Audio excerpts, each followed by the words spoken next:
Hi, my name is Sean. Welcome to my channel. Welcome back to my channel if you've been here before. Lately, I've been jonesing for a lot of classic Star Wars. Star Wars that I grew up with in the 1980s when the original trilogy was coming out and the cartoons were fun and cool and all the toys were awesome. They made a lot of product for Star Wars. So I'm diving back into that lately because of just stuff that's happening in the fandom and with the current holders of Star Wars. And today I'm going to be taking a look at this TOPPS book, which collects all of the trading cards. Trading cards were a big deal back then.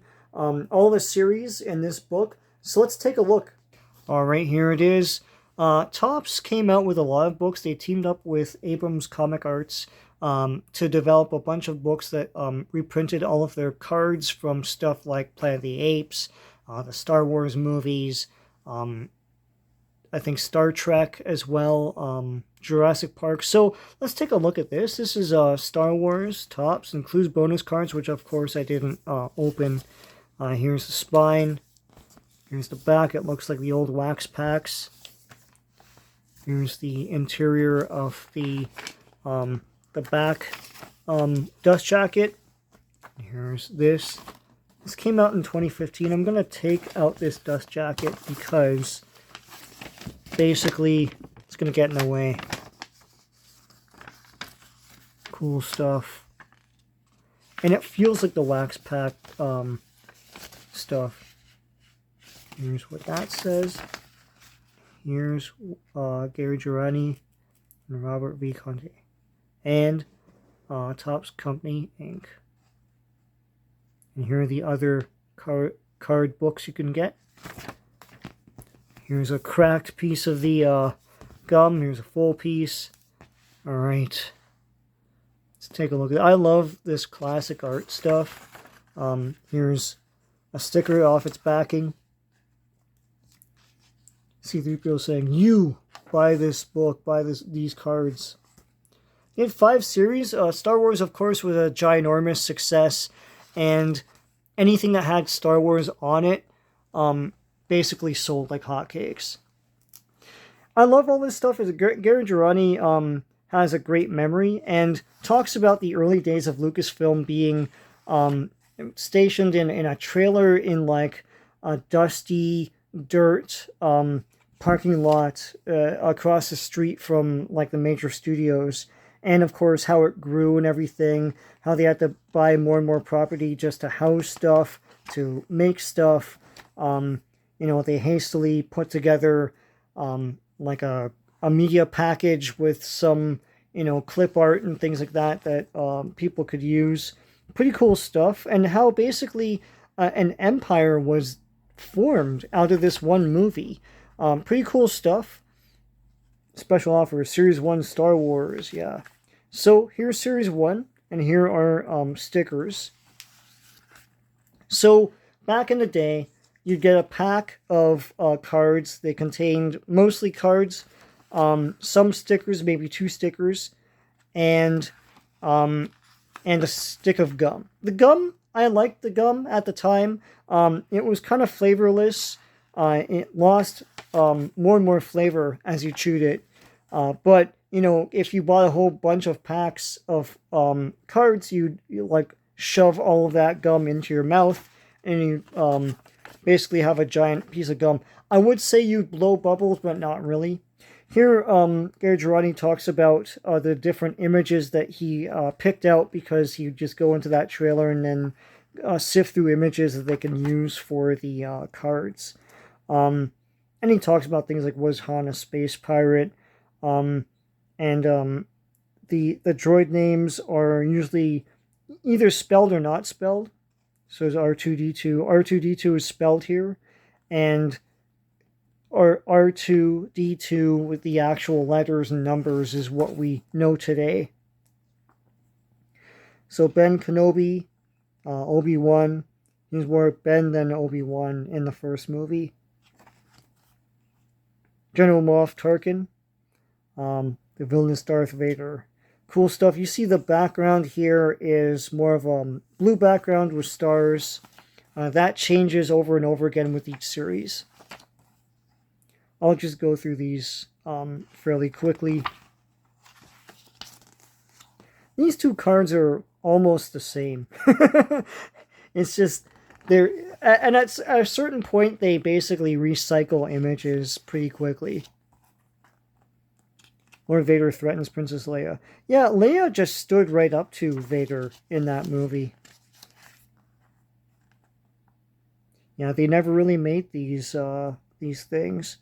You figure they'd make a Bantha back then, and they never did. They made the Sand People. Sand People figures were awesome. I think they're Wave 1, no? I like my Sand People figure. It's pretty cool. C-3PO is spelled here. Here's a good look at a dewback that we don't really get in the movie.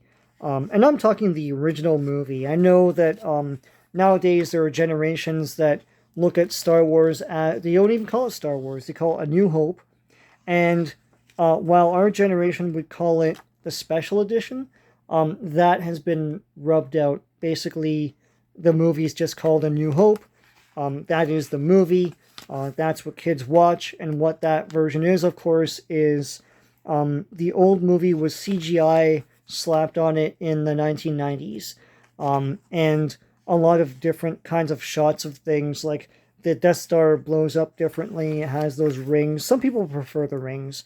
But I feel like it's a travesty that we don't get to see the original movie. You know, Star Wars was a huge phenomenon and changed the industry, and also won awards for its editing, Academy Awards for its editing, its special effects. And now you don't even get to see the special effects that set new ground back then. Film history is kind of erased by the special edition.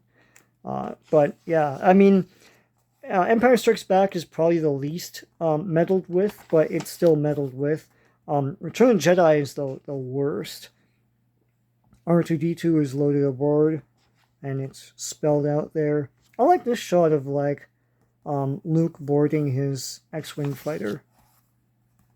The rebels monitor the raid. Rebel leaders wonder about their fate. Dun dun dun. Cool shots of guys that, like, I don't know if they ever made figures. The stereotype of Kenner Star Wars is that they made figures of absolutely everyone, and they kind of didn't. They made figures of a lot of people. But there are some guys that were never made. And the Bantha was a weird thing to miss out. This is a cool airbrushed shot of the dogfight outside of the Death Star. Here are celebratory shots. A day of rejoicing. And here are character shots. That's cool. Harrison Ford all posing up and stuff. Alec Guinness. Peter Cushing. So here are basically credit cards. Credit cards. Cards with the actual actors on them. Like, this guy is this person. Mark Hamill in Control Room. Lord Vader's Stormtroopers. It's a good shot of Luke. May the Force be with you. Was a catchphrase, of course, from the movie. Governor of Imperial Outlands. Yeah, great shots of Moff Tarkin. These guns always look ginormous to me. Here's a shot of C-3PO. And here are the backs of story summaries. Talking about the movie and basically summing up the film. So, trading cards were just one of many different ways you could take the action home. There was no real home video. It was around, but it wasn't readily accessible by people. Very, very expensive. I remember my parents leased a VCR because they were like $2,000 to $3,000, and so that's how you got. And videotapes, like movies, you couldn't really buy them. They were hundreds of dollars to buy. So what a video rental place would do is lease out the VCRs, like how we did, and then now they have the means to then rent out movies to you. So then you'd rent movies and stuff. Other than that, there's television. Sometimes you'd have to wait 2-3 years for something to be on TV. Here are the puzzles. lots and lots of cards you need to make up these posters. This is a cool poster. Everyone in the cockpit of the Millennium Falcon. So here's Series 2. Continuing on, because Star Wars is such a ginormous success. So here are more cards. And you see it continues with 12. That means that it's an extension of the original series, rather than starting over from 1. Yeah, Chewbacca. Some great shots from the movie. Great space shots. And so they have a red background. And here Gary's talking about how they'd have various thematic subsets to keep additional card series based on the movie fresh and interesting. But back then, they just wanted more and more pictures. Sometimes they would recycle the pictures. Here's a cool shot of that dinosaur skeleton on Tatooine. Ben Kenobi rescues Luke. Droids wait for Luke. Luke Skywalker on Tatooine. Yeah, people were crazy for Star Wars. So as I was saying, yeah, trading cards were one way you could take the action home. There are also the book and record sets, which had samples from the movies sometimes, and other times they would have people reenact the scenes. I know some of the Gremlins were like that. Gremlins book and record sets where they'd have different actors portray the people that you saw in the movies because some sort of rights issue or something. I don't know. There were also Viewmaster reels, things like that. This is before home video really took hold and basically was the primary means of taking the movie home with you. You can relive the movie just by watching it on VHS. Before that, though, you'd relive the movie by going through cards like this.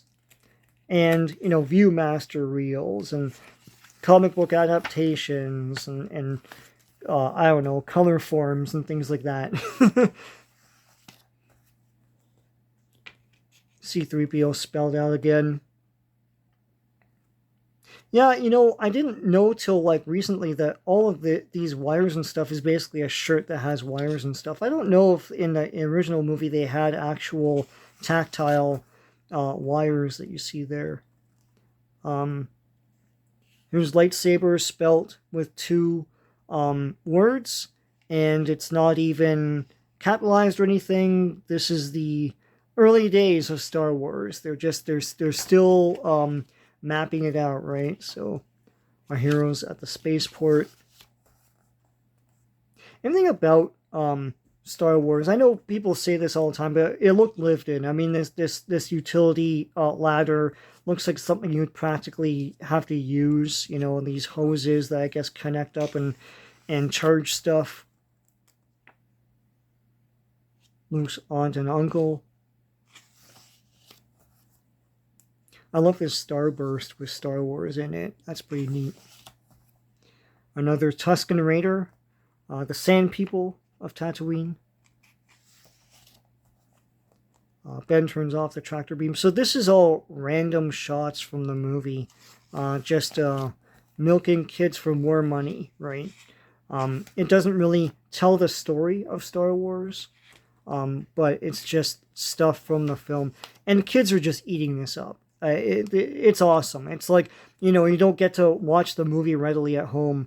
So you get all these great shots of the characters and you relive the action. You pretend that you're Luke Skywalker. Here he is in the in the Millennium Falcon with those gunners. This is cool, Han Solo and Chewbacca. Chewbacca was a great practical effect. Enough isn't really said about that. He looks awesome. He looks otherworldly. You know that's a person in a costume, but it kind of doesn't look like that. The lips move on their own. That's pretty cool stuff. So 3PO is spelled out. R2 is not here. More R2 and Luke in his Stormtrooper outfit. Roar of the Wookiee. He always looked like he had a mustache to me. You see, even the teeth are different. Like, you know, it's all fake teeth and everything. Pretty cool stuff. Alec Guinness, of course. R2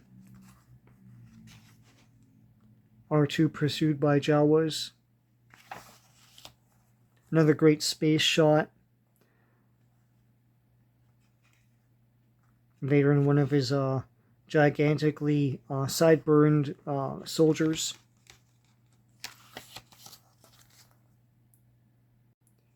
Here are actor profiles. So this is Mark Hamill talking about his old days. And Mark Hamill, of course, turned out to be like a nerd, you know, and he was all into this kind of stuff. Alec Guinness, of course, was a veteran stage and screen actor.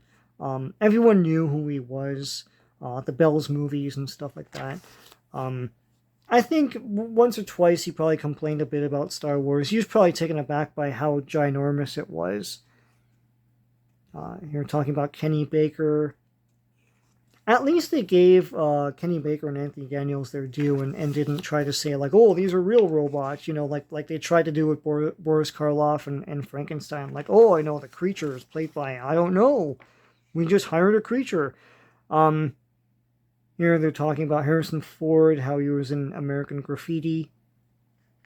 I'll accept a script as long as it's not ripping people off or hurting anyone. And of course, he'd be stereotyped as the bored actor. Producer Gary Kurtz talking about the films. Peter Mayhew getting credit for playing Chewbacca.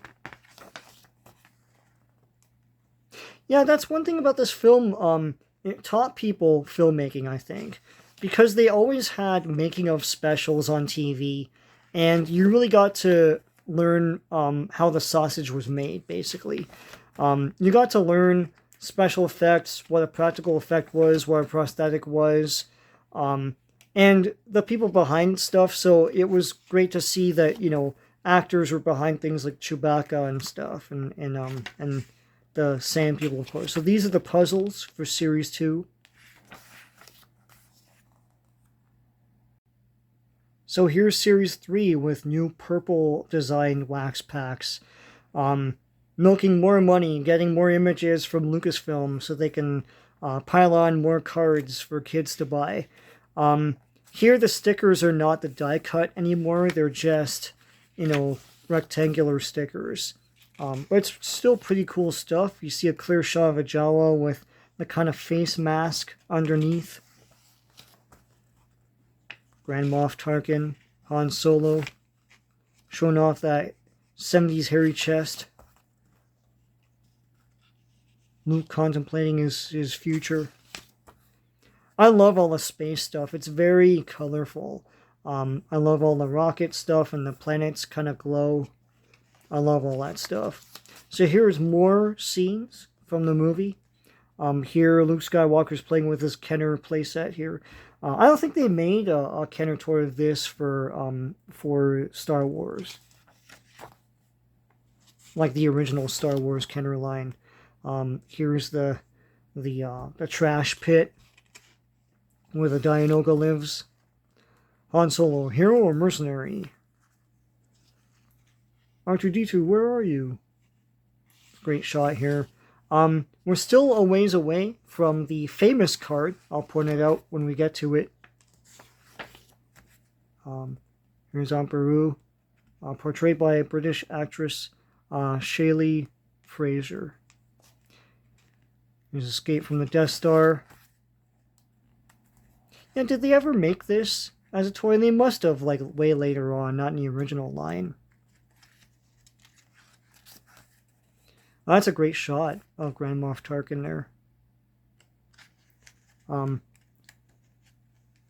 Yeah, I don't remember there being so much smoke in this chasm, but sure. That's a great shot, and this is a classic shot of the 3. A lot of shots of Princess Leia. And we already saw this, but here it is again. In a card form. Escape pod is jettisoned. Yes, they even made this as a toy. R2's lifted aboard. Learn about the Force, Luke. Here's the victory scene. It's just showing random stuff because that's the victory scene. And here's Luke Skywalker's home. And here's the Death Star shooting a planet.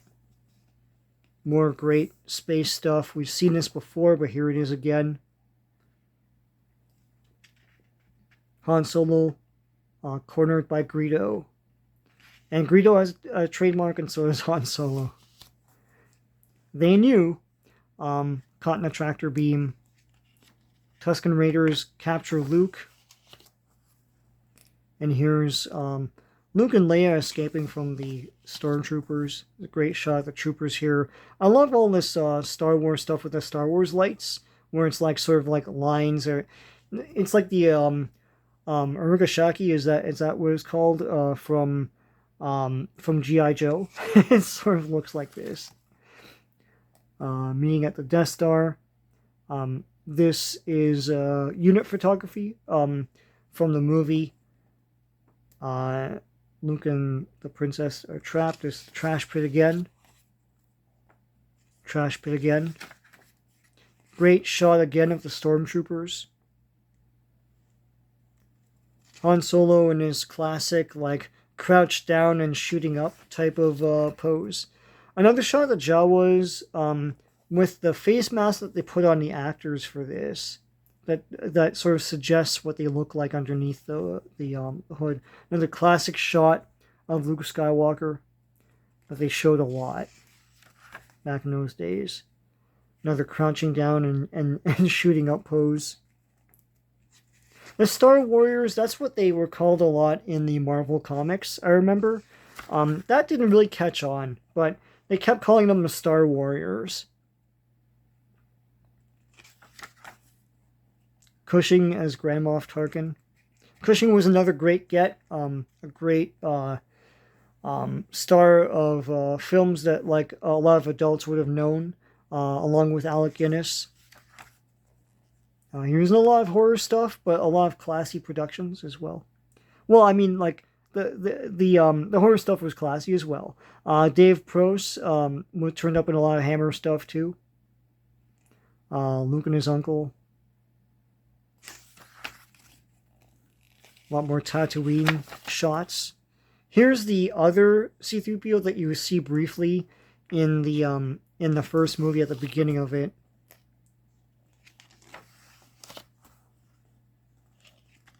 This is a great shot of Carrie Fisher brandishing her gun when she's like shooting people in that corridor. Let's look what's here. Stormtroopers kind of, crouching down and shooting. Yeah, more robots from the Jawas Sandcrawler. This is a great shot of Darth Vader. It looks like it's drawn, actually.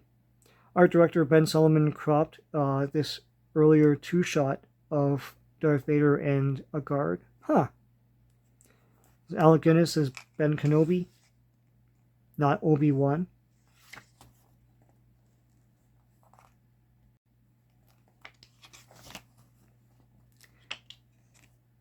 And here's descriptions of characters. That's what they're going for in Series 3. Just describing characters. Lord Vader, Grand Moff Tarkin, C-3PO and R2-D2. Spelled out and also in their letter number form. Chewbacca, the Jawas. They didn't have the weird origin they had from the comics way later on, like about 15 years later. Tusken Raiders, Sand People, same thing. If you know, you know. Imperial Star Destroyer. So this is just describing, here's the Force, is a mystical energy field that surrounds all living things and protects those who believe in it and is powerful enough to bind the entire universe together. Knowledge of the Force is what gives a Jedi his power. A Jedi feels the Force flowing through him. It controls one's actions, but also obeys one's commands. Darth Vader proves it can be used for evil as well as good. So this is a very early concept of the Force. Blockade Runner, which they didn't make for the Kenner line. Life Pod. Sandcrawler. Try buying one now. Whoo, the one that works. Because they were motorized. There's like thousands of dollars. Death Star. Millennium Falcon. X-Wing. Y-Wing Fighter. TIE Fighter. Here are the puzzles for Series 3. Alright, Series 4. This one has a green wax pack. Some shots from the other series, but brand new shots as they get them from Lucasfilm. Here are the stickers. Harrison Ford looking particularly young here. I've always loved the design of the X-Wing fighter costume. It sort of looks like the Science Police from the early Ultraman series. Here you've got 3PO and R2, Tusken Raider, Darth Vader, putting his hands on his hips. And no one really knew what was up with Darth Vader. That at this point, is he a robot? Is he a man in just a costume? What is he, right? Star Warriors aim for action. As I said before, they tried to make this Star Warriors thing work. That the heroes were the Star Warriors, and that didn't really work out. Here's another shot of the homestead at Tatooine. More stormtroopers. Yeah, the set for the Sandcrawler was fairly impressive. Like, the wheels are enormous, the size of a building, and then there's a building on top of it. Trash compactor. And you search for the missing droid. So here is a cut scene. He's not searching for a droid. This is Luke in his weird safari hat thing. This was Luke using his binoculars to look out into space and see the opening space battle. And that didn't happen. Okay, so here we go. Here's the famous C-3PO card. Whoo! Here it is corrected. It's a piece of the costume that was, that, I don't know, I guess it's a V-shaped thing, and it sticks out on this side, but it looks pretty lewd. Here they airbrush it out. There you go. I'm probably going to get a strike for that, but that's okay. I don't know, we'll see. Luke Skywalker on a desert planet, so here's Tatooine, of course. Here's the rebel troops celebrating at the end. I love the different ranking of guys and stuff. Pretty cool. I think it was Yavin. Is that what this is called? It was like a jungle-ish planet. It's expanded more in the newspaper strips where there's a monster outside tearing down their lookout posts, and they have to fight them. Pretty cool stuff. I love the simple design of just like glass with streaks of color on them, and grids to show that they're like planning, tactics and everything. Han leaves, of course, and comes back at the end. This is a great shot of Vader here with some light splashed on him. Dark Lord of the Sith. So Sith was a thing back then. It wasn't as expanded, of course, as it would be. Princess Leia Carrie Fisher, who's like 18 or 19 here. Very poised for her age, very mature. Yeah, Han Solo isn't crouching down in this shot like he always is. On Beru Lars, and it names the actress again. Here's everyone learning about the Death Star. A nice shot of Princess Leia. Grand Moff Tarkin, great shot of Peter Cushing. More giant sideburn officers here.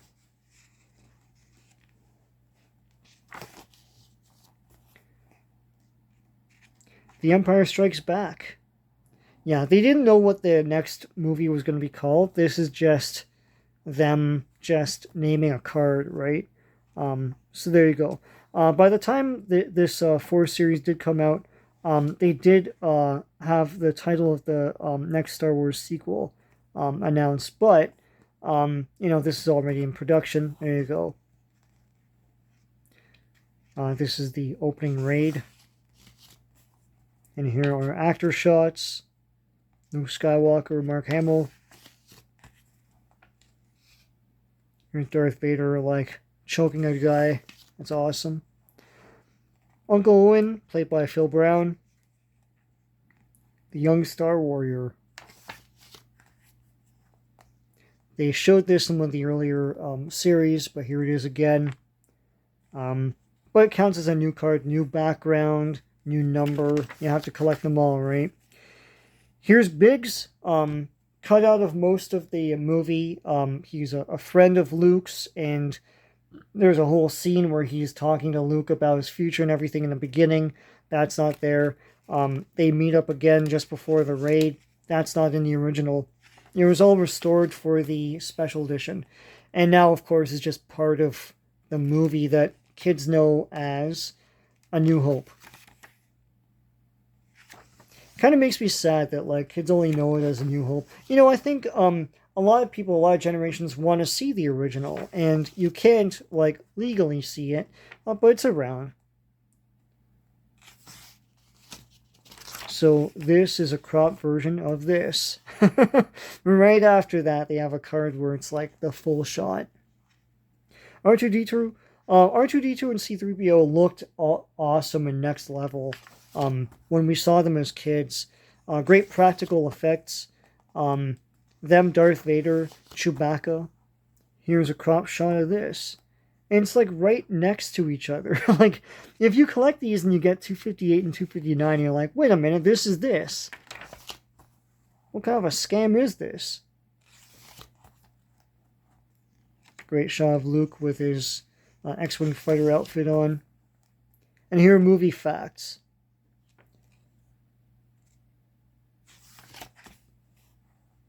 It's about Alec Guinness, Carrie Fisher, George Lucas, when he was trying to make this. Yeah,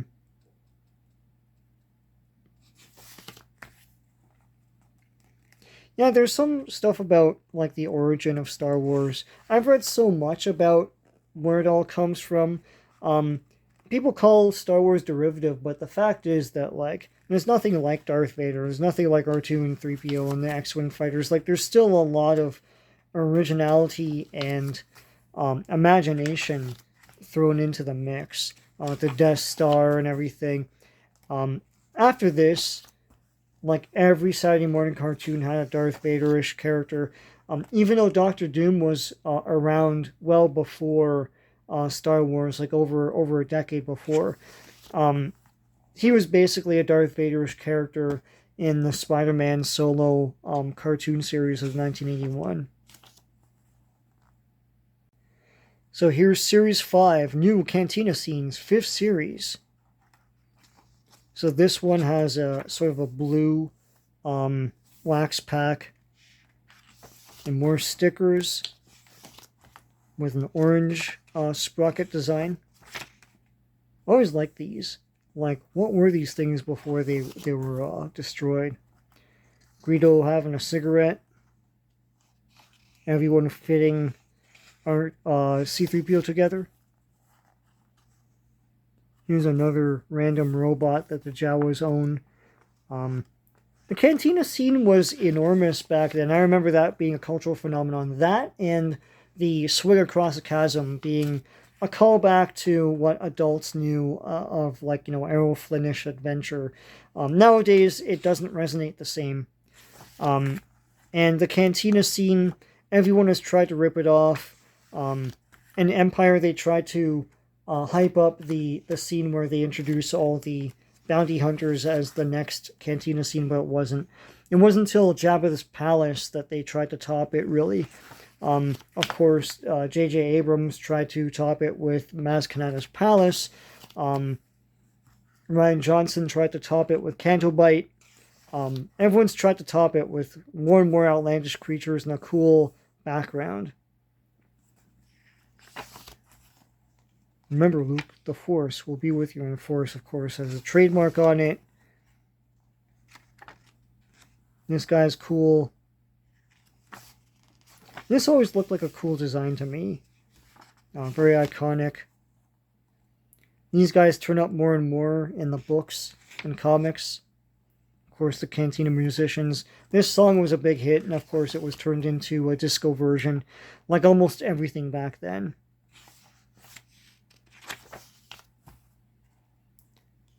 Here's Han Solo in his crouched down, pointing up position. Here he's shooting all these all these stormtroopers. Pretty awesome. Great shot of Chewbacca, with his eyes more sunken in than usual. Lord Vader senses the Force. The escape pod is trademarked. Like, how is that? How is that a trademark? Rebel Pilots is trademarked. R2-D2 and Jawas, that makes sense. And here, R2-D2 is spelled out. Great shot of Chewie again. Great design, great practical design. You believe that that's an otherworldly creature. There's Luke Skywalker in his X-Wing fighter outfit. 3PO and R2 are trademarked. I feel like we saw this earlier, but maybe a different shot where C-3PO was standing up more. I think we saw this earlier too. And this too. They're just recycling stuff at this point. Here's behind the scenes stuff. We saw this too. At this point, they're running on their last legs of images. This is a great candid shot behind the scenes with Alec Guinness either toasting or just raising his cup. Another behind the scenes shot at the final scene. More behind the scenes stuff. And this is when they really just didn't know what else to put. They're like, oh, behind the scenes stuff. But really, as I was saying before, it fits in with all the specials and stuff that they had for Star Wars. Showing behind the scenes stuff all the time. The cockpit of the Millennium Falcon. Photographing the miniature explosions. This looks like either the Death Star or maybe one of the TIE fighters. Here's the Bantha. That's the outside of the Death Star.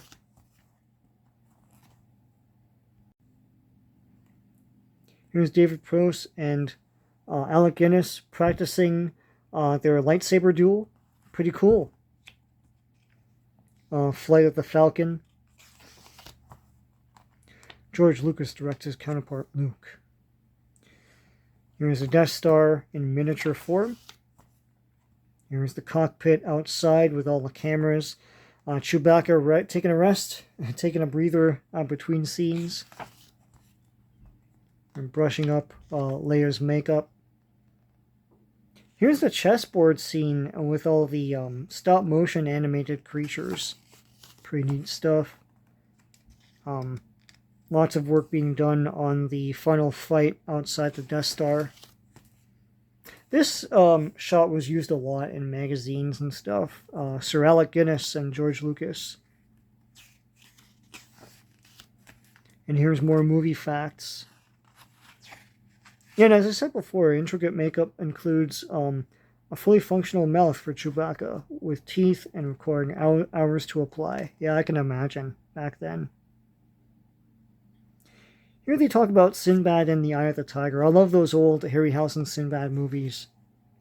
Before he was recruited to don Chewie's suit of straight yak's hair, he made his screen debut as the Minotaur. Cool. That's Peter Mayhew. Here they talk about more behind the scenes of the movie.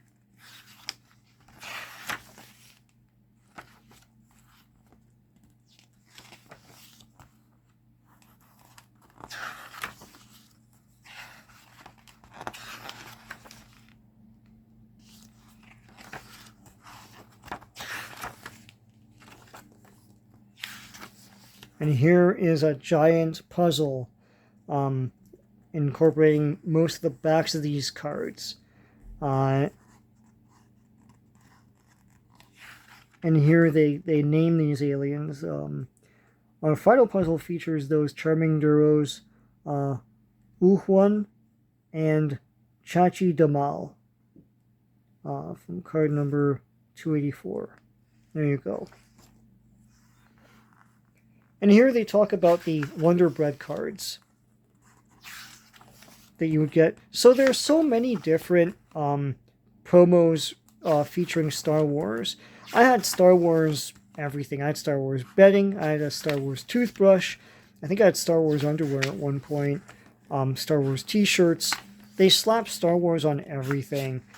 Here, of course, Wonder Bread got in on the act. And here's the last page. And here are the cards I never opened. And here's one of the boxes, one of the cartons. I hope you had fun strolling through this card book with me. Until next time, take care.